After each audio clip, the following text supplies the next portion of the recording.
Welcome back, YouTube. I'm pretty excited to share this video today. It's my first time turning black walnut, and it's my first twice turned bowl. Twice turning is a technique for turning green or wet wood.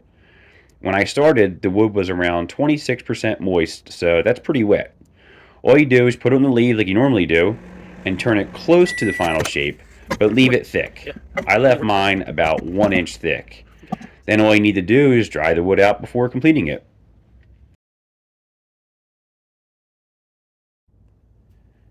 You can let it air dry if you're not impatient, or you can just nuke it in the microwave for a few sessions. Ideally, you'll want your wood moisture closer to 10% for the final product. So a dozen times in the microwave on high for a minute, with several minutes of cooling in between, did just the trick. Now that the wood is dried, it just needs to be turned again to true it up and remove the warping. Overall, I'm very pleased with how this turned out. Black walnut is definitely some pretty wood. Thanks for watching. Please feel free to like, comment, and subscribe.